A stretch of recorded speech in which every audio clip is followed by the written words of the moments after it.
आप सभी को राम राम। मैं दीपक कुमार आप सभी का स्वागत करता हूं दादा स्टाइल में। दोस्तों, मोदी विरोध के नाम पे बना हुआ ये इंडी अलायंस और इस अलायंस में शामिल दल एक बड़े गंभीर संकट से जूझ रहे हैं इस समय।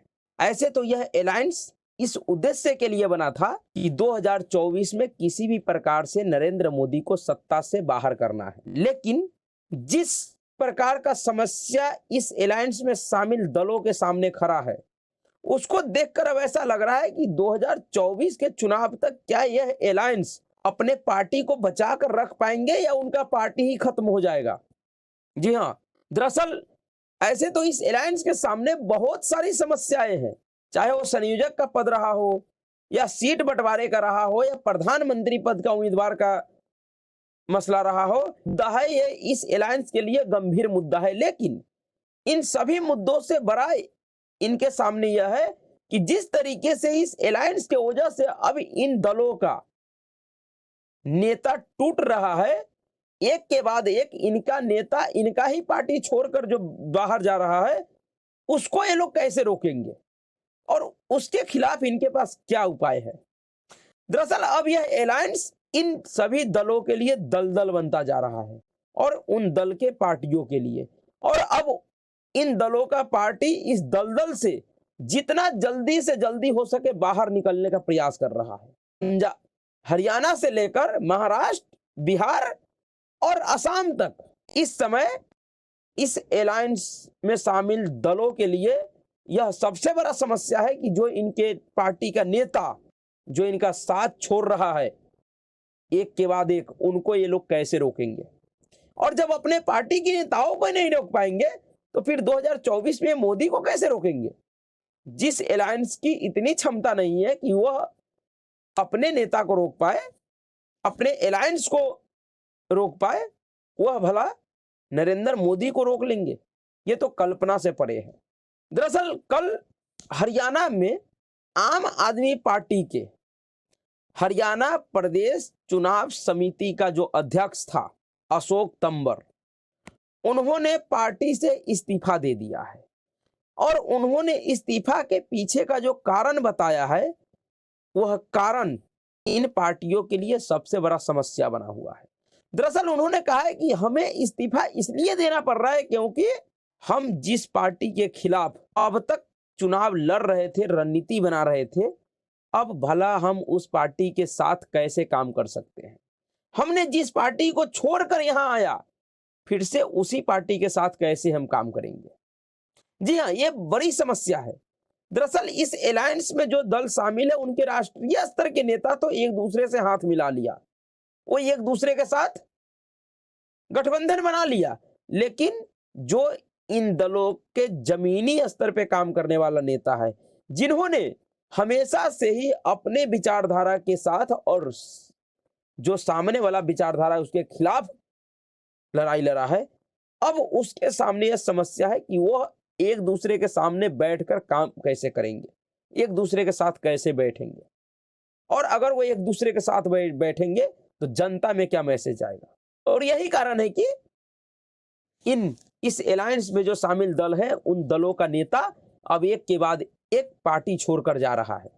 जो अशोक तंवर है वह कांग्रेस छोड़कर ही आम आदमी पार्टी में आया था और अब खबर ऐसा है कि वह आम आदमी पार्टी को छोड़ने के बाद, क्योंकि वो छोड़ चुके हैं, वह शनिवार को यानी कल दिल्ली में भारतीय जनता पार्टी के राष्ट्रीय अध्यक्ष जेपी नड्डा के समक्ष भारतीय जनता पार्टी ज्वाइन करेंगे। दरअसल यह अलायंस उन सभी नेताओं से वह अधिकार छीन लिया है, वो उनका वह सपना छीन लिया है जिसके तहत वह एक ऐसे पार्टी को चुने थे जहां उनको लग रहा था कि हम यहां स्वतंत्र रूप से काम कर सकते हैं, हमें यहां काम करने का मौका मिलेगा, नेतृत्व करने का मौका मिलेगा। लेकिन जब से यह अलायंस बना है तब से ऐसे नेताओं को ऐसा लगने लगा है कि नहीं, अब हमें उस तरीके से काम करने का इस अलायंस के साथ मौका नहीं मिलेगा जिस उम्मीद के लिए हम यहां आए थे। आप महाराष्ट्र में देखिए, महाराष्ट्र में कांग्रेस पार्टी का एक वरिष्ठ नेता मिलन देवरा, जिनका 55 वर्षों का पुराना इतिहास रहा है कांग्रेस पार्टी के साथ, जिनके पिताजी कांग्रेस के वरिष्ठ नेता थे, उन्होंने भी कांग्रेस पार्टी से इस्तीफा दे दिया था और उनके इस्तीफे का पीछे का भी कारण जो है वह यह इंडी अलायंस है। अगर यह इंडिया अलायंस नहीं बनता, महाराष्ट्र में अगर महाविकास अघाड़ी नहीं बनता, गठबंधन नहीं बनता, तो आज मिलिंद देवरा को कांग्रेस पार्टी नहीं छोड़ना पड़ता। उन्होंने भी यही कहा था कि अब इस कांग्रेस पार्टी में रहकर काम करना संभव नहीं है। इसमें किसी का कोई सलाह नहीं माना जाता है, किसी का कोई मशवरा नहीं माना जाता है, किसी वरिष्ठ नेताओं का कोई सम्मान नहीं है। इस तरीके से असम में भी कांग्रेस पार्टी के एक नेता, असम प्रदेश के उपाध्यक्ष, प्रदेश सचिव, असम कांग्रेस के प्रदेश सचिव अपूर्व भट्टाचार्य ने भी इस्तीफा दे दिया था। उसी तरीके से आप बिहार में आ जाइए तो बिहार में जदयू का प्रदेश सचिव और पूर्व विधानसभा प्रत्याशी कौशल किशोर सिंह ने जदयू से इस्तीफा दे दिया है। उसी तरीके से आरजेडी के भी कई एक नेताओं ने इस्तीफा दे दिया है। आरजेडी के प्रदेश उपाध्यक्ष अब्दुल माजिद और महासचिव विजय अंसारी ने भी पार्टी से इस्तीफा दे दिया है। इन सबको ऐसा लग रहा है कि ये जो तथाकथित इंडी अलायंस बना है, इस अलायंस में अब इन लोगों का भविष्य सुरक्षित नहीं है।